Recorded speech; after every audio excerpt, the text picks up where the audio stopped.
Hello friends, welcome to विज्ञान तक। Friends, यह क्लास 11th के बायोलॉजी का फुल कोर्स चल रहा है। अध्याय नंबर है 13 और अध्याय का नाम है उच्च पादपों में प्रकाश संश्लेषण। फ्रेंड्स, मैंने इस चैप्टर का एक वीडियो पहले ही बना दिया है। अगर आपने वो वीडियो नहीं देखा है तो ऊपर आपको यहाँ आई बटन पे या फिर नीचे डिस्क्रिप्शन में उस वीडियो का लिंक मिल जाएगा। वहां से जा करके आप उस वीडियो को देख सकते हैं ताकि यह वीडियो आपको अच्छे से समझ में आ सके और आपकी तैयारी बेहतर हो सके। तो चलिए बिना किसी देरी के इस वीडियो को शुरू करते हैं। इस वीडियो में मैं आपको प्रारंभिक प्रयोगों के बारे में बताऊंगा और धैर्य रखिए, ये काफ़ी इंटरेस्टिंग वीडियो होने वाला है क्योंकि आप इसमें तरह तरह के प्रयोग देखिएगा, उससे अवगत होइएगा और आपको काफ़ी मज़ा आने वाला है। तो चलिए शुरू करते हैं। उन साधारण प्रयोगों के विषय में जानना काफ़ी रुचिकर होगा जिसने प्रकाश संश्लेषण की प्रक्रिया क्रमिक विकसित हुई है। देखिए, हमें आज प्रकाश संश्लेषण क्रिया के बारे में सब कुछ पता है, लेकिन पहले ये सारा कुछ पता नहीं था। तो प्रकाश संश्लेषण के बारे में जानने के लिए अनेक छोटे मोटे प्रयोग किए गए और ये क्रमिक प्रयोग थे, मतलब एक के बाद एक प्रयोग, बहुत सारे प्रयोग किए गए और उन्हीं प्रयोगों के आधार पर आज हम प्रकाश संश्लेषण की क्रिया को अच्छे से समझ चुके हैं। चलिए सबसे पहले जानते हैं जोसेफ प्रिस्टले का प्रयोग। जोसेफ प्रिस्टले, इनका सन याद रखेगा 1733 से 1804, यानी उनका जन्म 1733 में हुआ और मृत्यु 1804 में हुआ। ठीक है, तो ये याद रखिएगा किसका प्रयोग है, जोसेफ प्रिस्टले का, 1733 से 1804। ये क्वेश्चन पूछा जाता है आपके ऑब्जेक्टिव में, तो ये याद रखिएगा। ने 1770 ईस्वी में बहुत से प्रयोग किए जिससे पता लगा कि हरे पौधों की वृद्धि में हवा की एक अनिवार्य भूमिका होता है। तो देखिए, जो जोसेफ प्रिस्टले थे वे अनेक प्रयोग किए, ठीक है, अनेक प्रयोग किए, लेकिन यहाँ पे उनका एक फेमस जो प्रयोग है वही दिया गया है। तो उन्होंने अनेक प्रयोग किए और इसके आधार पर उन्होंने बताया कि पौधों में वृद्धि के लिए हवा की एक अनिवार्य भूमिका होती है, यानी बिना हवा के पौधों में वृद्धि नहीं हो सकती है। आपको याद होगा कि प्रिस्टले ने 1774 में ऑक्सीजन की खोज की थी। आपने पहले अवश्य ही पढ़ा होगा, मुझे उम्मीद है पूरा, कि ऑक्सीजन की खोज कब हुई थी, 1774 ईस्वी में। कब हुई थी, 1774 ईस्वी में। और किसने की थी, तो यही जोसेफ प्रिस्टले ने किया था। अगर आपको नहीं भी पता होगा तो आप इस चीज को याद कर लीजिए कि ऑक्सीजन की खोज 1774 ईस्वी में हुई थी, ठीक है, और उसको किसने खोजा था, प्रिस्टले ने। आगे बढ़ते हैं। प्रिस्टले ने देखा कि एक बंद स्थान जैसे कि एक बेल जार में जलने वाली मोमबत्ती जल्दी ही बुझ जाती है। ठीक है, चित्र यहाँ पे बताया जा रहा है, चित्र में आपको बताता हूं अभी। इसी प्रकार किसी चूहे का सीमित स्थान में जल्दी ही दम घुट जाएगा।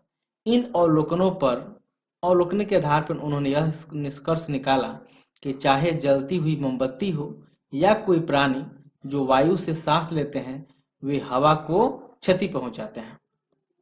यानी उनका कहना था कि चाहे वो मोमबत्ती को आप कहीं पे जला दीजिए। यहाँ पे चलिए फिगर में आ जाते हैं। यहाँ पे फिगर पे ध्यान दीजिएगा, पहले अ में क्या हुआ है, ये अ नंबर जो फिगर है यहाँ पे, कि यहाँ पे देखिए एक जार है जो चारों तरफ से बेल जार कहते हैं, यानी ये चारों तरफ से बंद है। और इसमें क्या किया गया है कि एक मोमबत्ती को जला दिया गया है और फिर यहाँ पे एक चूहा है। ठीक है, देखा जाता है कुछ समय बाद मोमबत्ती भी बुझ जाती है और चूहा भी मर जाता है। ठीक है, मोमबत्ती भी बुझ गई और चूहा भी मर गया। इस पर उन्होंने निष्कर्ष निकाला कि चाहे मोमबत्ती हो या फिर कोई जीव हो, दोनों को हवा की आवश्यकता होती है, यानी ऑक्सीजन की आवश्यकता होती है दोनों को। और थोड़े देर अगर हम इसको बंद करके रखें तो थोड़े ही देर में दोनों मर जाते हैं।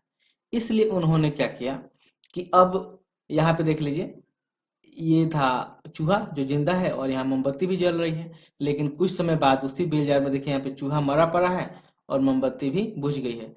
तो इस पर उन्होंने निष्कर्ष निकाला कि क्या होता है, जो जीव है, यानी ये चूहा की बात हो रहा है, चाहे कोई भी जीव हो या फिर मोमबत्ती, इससे क्या होती है, हवा की नुकसान होती है। यानी हवा जो है ना, हवा या वायु, उसका क्या होता है, नुकसान होता है। नुकसान कैसे होता है, नुकसान कैसे होता है, नुकसान इस तरह से होता है कि जो जीव है या फिर मोमबत्ती है वो उस हवा का इस्तेमाल कर लेता है। ठीक है, वही बात ये बोल रहे थे। चलिए आगे जानते हैं। लेकिन जब उसने उसी बेल जार में एक पुदीने का पौधा रखा तो उसने पाया कि चूहा जीवित रहा और मोमबत्ती भी सतत जलती रही। अब उन्होंने थोड़ा सा प्रयोग में अपना क्या किया, परिवर्तन ला दिया। उसी जार में अब मोमबत्ती भी रख दिया और एक पुदीना का पौधा रख दिया और साथ में एक चूहा भी रख दिया। तो इस बार देखा कि न ही क्या हुआ, न ही चूहा मरा न ही मोमबत्ती बुझी। यहाँ फिगर में देखते हैं, देखिए यही। अब पहले क्या रखा था, केवल मोमबत्ती और चूहा को रखा था। अब उसने क्या किया कि इसी बेल जार में मोमबत्ती को रखा, मोमबत्ती के साथ एक पुदीना का पौधा रखा और एक चूहे को रखा। और कुछ देर के बाद देखा कि पौधा भी जीवित है, मोमबत्ती भी जीवित है, और मोमबत्ती भी मतलब जल रही है और चूहा भी जीवित है। अब इस पर उन्होंने क्या निष्कर्ष निकाला, ये देखें। इस आधार पर प्रिस्ले ने निम्न परिकल्पना की। पौधे उस वायु की क्षतिपूर्ति करते हैं जिन्हें सांस लेने वाले प्राणी और जलती हुई मोमबत्ती कम कर देती है। ठीक है, तो इस प्रयोग के आधार पर उन्होंने क्या कहा कि जो पेड़ पौधे होते हैं वो क्या करते हैं, वायु की क्षतिपूर्ति कर देता है, जिन्हें सांस लेने वाले प्राणी यानी जहां वहां पे चूहा था, और मोमबत्ती क्या करती है, कम करती है। यानी जितना वायु सांस लेने वाले प्राणी यानी चूहा और मोमबत्ती जितना वायु को कम कर दे रहे थे, पौधा क्या कर रहा था, उतना ही वायु उसका पूरा कर दे रहा था। ठीक है, तो ये था प्रिस्टले का प्रयोग। क्या आप कल्पना कर सकते हैं कि प्रिस्टले ने प्रयोग के लिए एक मोमबत्ती एवं पौधे का उपयोग कैसे किया होगा? याद रखें कि उसने मोमबत्ती को कुछ दिनों बाद पुनः जलाने की आवश्यकता होगी ताकि यह पता कर सके कि कुछ दिनों बाद वह जलेगी अथवा नहीं। सेटअप को बिना बाधित किए आप मोमबत्ती को जलाने के लिए कितनी विधियों के बारे में सोच सकते हो? तो देखिए ये बताया जा रहा है कि मान लीजिए यहाँ पे जैसे मोमबत्ती रख दिया गया है और पौधा भी है और चूहा भी है, तो इसको कई दिनों तक, या फिर मोमबत्ती को भी जलाना है, कई दिनों तक इसको जलाने की आवश्यकता पड़ सकती है। अब चूंकि एक बार आप मोमबत्ती जला करके इसको पूरा बेल जार को बंद तो कर दीजिएगा, लेकिन बंद करने के बाद अब आपको दोबारा मोमबत्ती को जलाना है तो कैसे जलाइएगा? फिर उसको खोलना पड़ेगा जलाने के लिए, तब तो वायु प्रवेश कर जाएगी। तो यहाँ पे क्या होगा, एक्सपेरिमेंट फेल हो जाएगा। तो वही पूछ रहा है कि प्रिस्टले ने कैसे किया होगा, कैसे इसमें मोमबत्ती को दोबारा फिर कुछ दिनों बाद जलाया होगा। तो देखिए उसके लिए हम क्या करते हैं, आपने देखा होगा आपके इंस्ट्रूमेंट बॉक्स में आता है एक लेंस। ठीक है, ये लेंस, तो लेंस की सहायता से क्या करते हैं कि सूर्य से आने वाली जो बहुत सारी किरणें हैं उनको एकत्रित कर दिया जाएगा एक जगह पे। अब एक जगह पे एकत्रित कर देने से क्या होता है, उसका तापमान बहुत ज्यादा हो जाएगा और मोमबत्ती जल उठेगी। ये प्रयोग आपने 8वां में किया होगा कि इस लेंस की सहायता से आपने कागज में आग लगाई होगी। तो ठीक है, इस तरह से उस मोमबत्ती को कुछ दिन के बाद भी जलाया जा सकता है। चलिए आगे बढ़ते हैं। ठीक है, प्रिस्टले का प्रयोग खत्म हो गया। जॉन इंजेनहाउस, इनका भी जन्म याद रखिएगा 1730 से 1799, यानी इनका जन्म 1730 में हुआ और मृत्यु 1799 ईस्वी में हुई। तो जॉन इंजेनहाउस ने प्रिस्टले द्वारा निर्मित जैसे सेटअप का उपयोग किया, जिसमें उसने एक बार अंधेरे में और एक बार सूरज की रोशनी में रखा। देखिए जो प्रिस्टले साहब थे उन्होंने अपने प्रयोग में इस बात का ध्यान नहीं दिया था कि वो प्रयोग को अंधेरे में भी करें और दिन में भी करें। वो अपना सारा प्रयोग क्या किए थे, दिन में ही किए थे, अंधेरे में नहीं रखे थे। ठीक है, तो इसलिए जो जॉन इंजेनहाउस थे इन्होंने क्या किया कि प्रिस्टले के ही प्रयोग को दोहराया, उसी सेटअप का उपयोग किया। लेकिन इस बार उन्होंने क्या किया कि एक बार इसको उन्होंने अंधेरे में रखा और फिर एक बार सूर्य की रोशनी में रखा। इससे पता लगा कि पौधे की इस प्रक्रिया में सूर्य का प्रकाश अनिवार्य है। यह जलती हुई मोमबत्ती या सांस लेने वाले प्राणी द्वारा खराब हुई वायु को शुद्ध बनाता है। इंजेनहाउस ने अपने एक परिष्कृत प्रयोग में एक जलीय पौधे के साथ यह दिखाया कि तेज धूप में पौधे के हरे भाग के आसपास छोटे छोटे बुलबुले बन गए थे, जबकि अंधेरे में रखे पौधे के आसपास बुलबुले नहीं बने थे। बाद में उसने इन बुलबुलों की पहचान ऑक्सीजन के रूप में की थी। अतः उसने यह दिखा दिया कि पौधे का केवल हरा भाग ही ऑक्सीजन को छोड़ सकता है। तो देखिए, जो इंजन हाउस साहब थे, इन्होंने क्या किया, प्रिस्टले के ही प्रयोग को आगे बढ़ाया। लेकिन जैसा कि ऊपर बताया गया है, एक बार इन्होंने क्या किया कि उस बेल जार को धूप में रखा, यानी सूर्य के प्रकाश में रखा, और एक बार अंधेरे में रखा। जब वो सूरज के प्रकाश में रखते थे, तब तो उनका प्रकाश, तब वो प्रयोग सफल होता था, यानी उसमें से जो पौधे के हरे भाग होते थे, वहां से बुलबुले निकलते थे छोटे छोटे। इसका मतलब उन्होंने कहा कि यही ऑक्सीजन है, यहाँ से वायु निकल रही है। लेकिन जब अंधेरे में रखते थे, तो वहां पे बुलबुले नहीं निकलते थे। इसका मतलब कि वहां पे ऑक्सीजन नहीं बन रहा था। ठीक है। तो इस तरह से प्रिस्टले ने अपने प्रयोग द्वारा यह सिद्ध कर दिया कि जो पेड़ पौधे के हरे भाग होते हैं, उनसे ऑक्सीजन निकलता है, और केवल व केवल पौधे के हरे भाग से ही ऑक्सीजन निकलता है, अन्य भागों से नहीं होता है।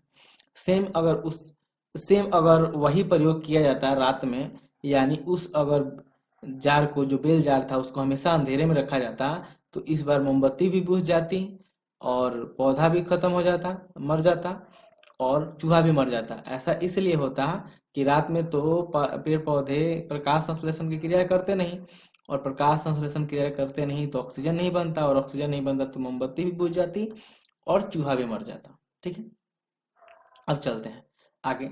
1854 से पहले तक इसकी जानकारी नहीं थी, किंतु जूलियस वोन सेचस ने यह प्रमाण दिया कि जब पौधा वृद्धि करता है तब ग्लूकोज बनती है। देखिए, पहले तक ये सब जानकारी नहीं थी। कब पता चली? 1854 में।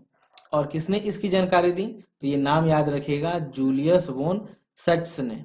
जूलियस वोन सच्स ने यह प्रमाणित किया कि जब पौधे वृद्धि करते हैं तो उनमें क्या बनता है? ग्लूकोज, यानी शर्करा बनता है। ग्लूकोज प्रायः स्टार्च के रूप में संचित होता है। याद रखिएगा, ग्लूकोज किस रूप में संचित होता है? तो स्टार्च के रूप में संचित होता है। उसके बाद के अध्ययनों में यह पता लगा कि पौधे का हरा पदार्थ, जिसे क्लोरोफिल कहते हैं, पौधे की कोशिकाओं में स्थित विशिष्ट भाग, जिसे क्लोरोप्लास्ट कहते हैं, में होता है। उसने बताया कि पौधे के हरे भाग में ग्लूकोज होता है, और ग्लूकोज प्रायः स्टार्च के रूप में संचित होता है। तो अपने अगर लेसन 8 मैंने जो पढ़ाया है कोशिका, उसमें उसको पढ़ा है, तो मैंने बताया था कि कोशिकाओं के अंदर क्या होता है? क्लोरोप्लास्ट होता है, और क्लोरोप्लास्ट के अंदर क्लोरोफिल होता है, और वहीं पे प्रकाश संश्लेषण की क्रिया होती है। ठीक है। कहाँ पे होती है? तो कोशिका के क्लोरोप्लास्ट के पास, क्योंकि उसी में क्लोरोफिल होता है। ठीक है। तो उन्होंने अपने अध्ययनों के माध्यम से यह भी पता लगाया, जो कि हम लोग आराम से इस समय जानते हैं इस बात को। अब आप T.W. एंजिलमैन, यहाँ पे फिर सन याद रखिएगा, 1843 से 1909, यानी 1843 में जन्म और 1909 ईस्वी में मृत्यु। T.W. एंजिलमैन द्वारा किए गए रोचक प्रयोग पर ध्यान दें। ठीक है। तो इस प्रयोग पर ध्यान दीजिए। उसने प्रिज्म की सहायता से प्रकाश को स्पेक्ट्रमी घटकों में अलग किया, और फिर एक हरे शैवाल क्लैडोफोरा, जिसे ऑक्सीबैक्टीरिया के निलंबन में रखा गया था, को प्रदीप्त किया। बैक्टीरिया का उपयोग ऑक्सीजन निकलने का केंद्र पता लगाने के लिए किया गया था। देखिए, उन्होंने क्या प्रयोग किया, इसे मैं थोड़ा सा बताता हूँ यहाँ पे। तो देखिए, उन्होंने अपने प्रयोग के लिए क्या किया कि एक पहले स्लाइड लिया। मान लीजिए कि ये स्लाइड है। ठीक है। स्लाइड आपने देखा होगा, अगर आप कभी ब्लड टेस्ट कराने गए होंगे, ब्लड टेस्ट पैथोलॉजिस्ट के पास, तो आपने देखा होगा ऐसा उसके पास एक स्लाइड रहता है, यानी शीशे की प्लेट। ठीक है। स्लाइड रहता है। इस पर उन्होंने क्या किया कि बैक्टीरिया को रखा। ठीक है। सबसे पहले क्या रखा? तो सबसे पहले उसने क्या कर रखा कि इस पे सवाल रखा। क्या रखा जी? सवाल। इस पर उन्होंने क्या किया कि स्लाइड पे सवाल रख दिया। मान लीजिए कि ये वाला सवाल है, पूरा पतले पतले सवाल होते हैं, तो ये मान लीजिए कि उन्होंने यहाँ पे क्या रखा? सवाल को रखा। अच्छा, इस सवाल का क्या नाम था? तो इस सवाल का नाम था क्लैडो क्लैडोफोरा। इस सवाल का नाम याद रखिए, क्या नाम था? क्लैडोफोरा। तो पहले इसने उन्होंने क्या किया? इस पे सवाल को रख दिया। सवाल के बाद उसने क्या किया? यहाँ पे जल की बूंदों को रख दिया, यानी जल रख दिया यहाँ पे, पानी। ठीक। और उसके बाद उन्होंने क्या किया? इस पे ऑक्सी बैक्टीरिया रखा। क्या रखा जी? इस पे यहाँ पे ऑक्सी बैक्टीरिया, मैं यहाँ पे लिखता हूँ ऑक्सी बैक्टीरिया, ऑक्सी बैक्टीरिया। अच्छा, ऑक्सी बैक्टीरिया क्या होता है? तो ऑक्सी बैक्टीरिया वैसे बैक्टीरिया हैं जो केवल ऑक्सीजन की उपस्थिति में ही जीवित रहते हैं, बिना ऑक्सीजन की उपस्थिति में ये जीवित नहीं रहते हैं। चलिए अब आगे जानते हैं। ठीक है, और इसका उपयोग किस लिए किया गया था? इस उपयोग का मकसद क्या था? ऑक्सीजन निकलने का केंद्र का पता लगाना, यानी ये पता लगाना कि कहाँ पे ऑक्सीजन ज्यादा निकलता है। ठीक है, उसने पाया कि बैक्टीरिया मुख्यतः लाल एवं नीले प्रकाश क्षेत्रों में एकत्र हो गए थे। अच्छा, एक चीज और, ठीक है, ये सारा कुछ हो गया था, समझ लिए थे, सवाल था ये। उन्होंने सवाल के रूप में किसका यूज किया था? तो क्लेडोफोरा का। उसके अगल बगल में पानी रखे थे और फिर यहाँ पे ऑक्सी बैक्टीरिया को रखा था। उसके बाद क्या किया उन्होंने? एक प्रिज्म का सहारा लिया। अब ये प्रिज्म क्या होता है? और यहाँ पे सूर्य का प्रकाश है। प्रिज्म क्या करता है कि सूर्य से आने वाले प्रकाश को विक्षेपित कर देता है, यानी सूर्य से जो श्वेत प्रकाश आता है उसको 7 रंगों में बांट देता है। और आपने पढ़ा होगा 10th में, ये क्या होता है? बेजिनाल बेजिनाह पिनाला में बदलता है, यानी 7 रंगों में बांट देता है। और इसी 7 रंगों को सबसे ऊपर क्या होता है? तो सबसे ऊपर होता है बैगनी। बैगनी, ठीक है, और नीचे सबसे क्या होता है? सबसे नीचे होता है लाल।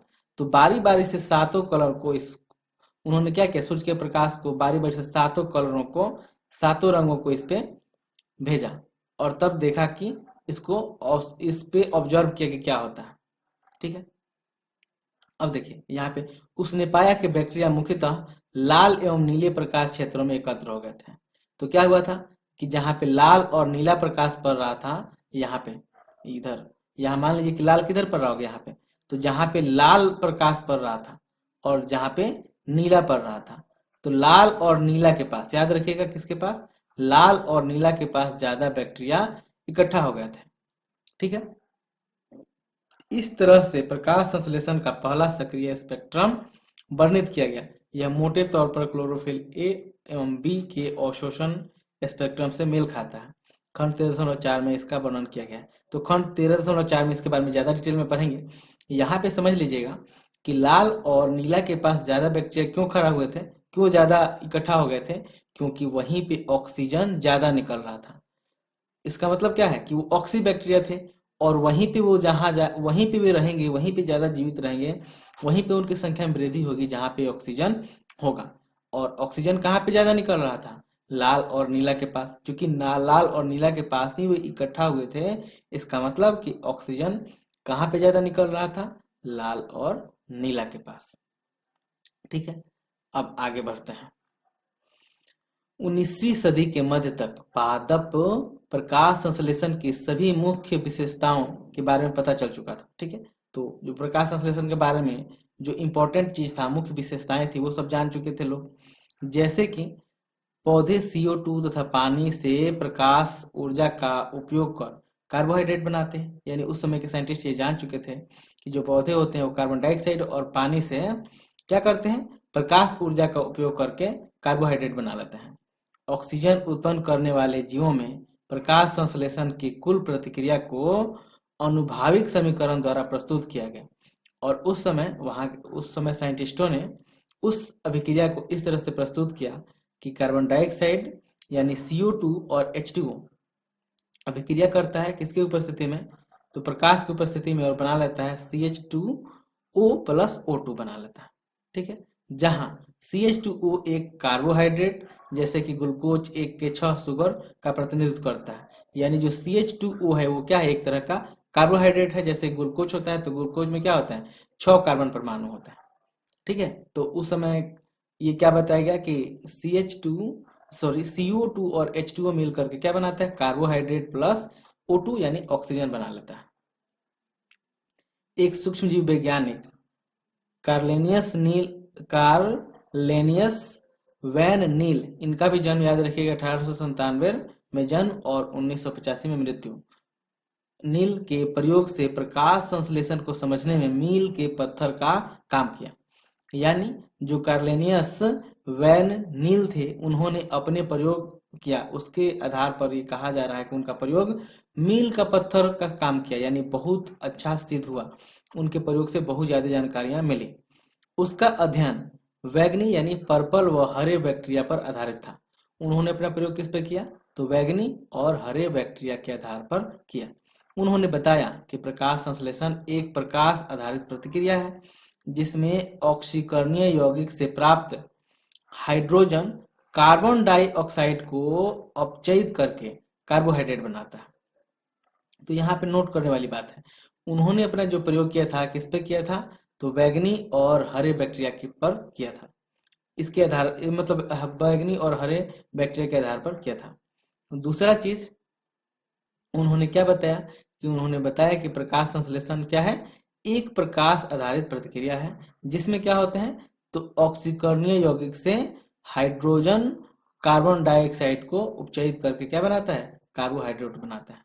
ठीक है, इसे निम्नलिखित रूप से व्यक्त किया जा सकता है। अब देखिए यहाँ पे H2A है, ए का मतलब है यहाँ पे कुछ भी हो सकता है, यानी H2O हो सकता है, S हो सकता है, कुछ भी हो सकता है। तो H2A प्लस CO2 प्रकाश के साथ अभिक्रिया करता है, तो 2A, ए मतलब अगर यहाँ पे S होगा तो S बनेगा, O होगा तो O बनेगा। ठीक है, 2A प्लस CH2O यानी कार्बोहाइड्रेट प्लस H2O बनाता है, पर किसकी उपस्थिति में, तो प्रकाश की उपस्थिति में। हरे पौधों में H2O हाइड्रोजन दाता है और ऑक्सीकृत होकर O2 देता है। तो यहाँ पे ध्यान दीजिए कि हरे पौधों में क्या होता है, H2O होता है, वो क्या होता है, हाइड्रोजन दाता होता है, यानी H2O से ही हाइड्रोजन निकलता है। क्या निकलता है, हाइड्रोजन निकलता है, और ऑक्सीकृत होकर क्या बनाता है, O2 बनाता है, यानी हाइड्रोजन H2O यानी जल से ही ऑक्सीजन बनता है बाद में। कुछ जीव प्रकाश संश्लेषण के दौरान O2 यानी ऑक्सीजन मुक्त नहीं करते। जब H2S बैगनी एवं हरे बैक्टीरिया के लिए हाइड्रोजन दाता होता है, तो ऑक्सीकरण उत्पाद जीवों के अनुसार सल्फर या सल्फेट होता है, न कि ऑक्सीजन। तो यहाँ पे भी याद रखिएगा कि कुछ पौधे क्या होते हैं कि ऑक्सीजन नहीं बनाते हैं। क्यों ऑक्सीजन नहीं बनाते हैं, क्योंकि यहाँ पे H2O के जगह पे अगर आप H2S का यूज कीजिएगा, सॉरी यहाँ पे H2S का, तो यहाँ पे तो ऑक्सीजन है ही नहीं। ठीक है, तो कहाँ से ऑक्सीजन बनेगा, तो ऑक्सीजन नहीं बनाते हो, क्या बनाते हैं, वे बनाते हैं सल्फेट या सल्फर बनाते हैं। ठीक है, तो याद रखिए, हालांकि जो मैक्सिमम पौधे होते हैं वो क्या बनाते हैं, ऑक्सीजन ही बनाते हैं। उन्होंने निष्कर्ष निकाला कि हरे पौधों द्वारा निकाली गई ऑक्सीजन H2 से आती है, H2O से निकाले आती है। वही मैंने ऊपर भी बताया कि जो हरे पौधे प्रकाश संश्लेषण क्रिया द्वारा O2 बनाते हैं, वो O2 किससे बनता है, तो H2O यानी जल से बनता है, न कि कार्बन डाइऑक्साइड से। यानी जो ऑक्सीजन बनता है वो किससे बनता है, जल से बनता है, H2O से बनता है। ये CO2 से नहीं बनता है। क्या है, CO2 से नहीं बनता है, किससे बनता है, H2O से बनता है। बाद में यह बात रेडियो आइसोटोपिक तकनीक के उपयोग से प्रमाणित हो गई, और बाद में रेडियो आइसोटोपिक तकनीक है जिसके द्वारा यह प्रमाणित भी हो गया। इसलिए कुल प्रकाश संश्लेषण को प्रस्तुत करने वाला सही समीकरण निम्न प्रकार है। तो जो पूरा प्रकाश संश्लेषण होता है उसको सही से इस समीकरण द्वारा प्रस्तुत किया जाता है, और यही समीकरण सही है। क्या है, 6CO2 plus 12H2O equal to, मतलब ये अभिक्रिया करने के बाद बनाएगा प्रकाश की उपस्थिति में C6H12O6 जो कि ग्लूकोज है, H2O यानी जल, और O2 यानी ये क्या बनाता है, ऑक्सीजन बनाता है। यहाँ पर C6H12O6 ग्लूकोज का प्रतिनिधित्व करता है, यानी ये ग्लूकोज है। जल से निकलने वाली O2 को रेडियो आइसोटोपिक तकनीक से सिद्ध किया जा चुका है, यानी ये रेडियो आइसोटोपिक तकनीक है जिसके द्वारा यह सिद्ध किया जा चुका है कि O2 कहाँ से निकलता है, तो O2 निकलता है किससे, H2O से। यह एकल क्रिया नहीं है, बल्कि बहुचरणीय प्रक्रम का वर्णन है। यानी ये जो अभिक्रिया होती है वो एकल नहीं होती कि सिंगल अभिक्रिया हो जाएगा, यह अभिक्रिया कई चरणों में होती है जिसे प्रकाश संश्लेषण कहते हैं। ठीक है, तो याद रखिएगा जो प्रकाश संश्लेषण है वो एकल क्रिया नहीं है, बहुचरणीय प्रक्रम है। क्या आप यह वर्णन करेंगे कि उपरोक्त समीकरण में जल के 12 अणुओं का क्रियाधार के रूप में प्रयोग क्यों किया गया है। यानी यहाँ पे देखिए 12 जल के अणु का उपयोग किया गया है, जबकि यहाँ पे 6 ही बन रहा है। तो ऐसा इसलिए किया जाता है कि जब अभिक्रिया होती है तो 12 जल के अणुओं की आवश्यकता होती है, भले ही बाद में वो 6 रिलीज हो जाता है और 6 यहाँ पे बन जाता है, इसलिए 12 जल के अणुओं का उपयोग किया गया। फ्रेंड्स, इस वीडियो में इतना ही। यह वीडियो आपको कैसा लगा है कमेंट करके जरूर बताइएगा। अच्छा लगा है तो लाइक कीजिएगा, अपने फ्रेंड्स के साथ शेयर कीजिएगा। कोई शिकायत है उसे भी कमेंट बॉक्स में जरूर लिखिएगा। यह वीडियो देखने के लिए आपका बहुत बहुत धन्यवाद। बाय।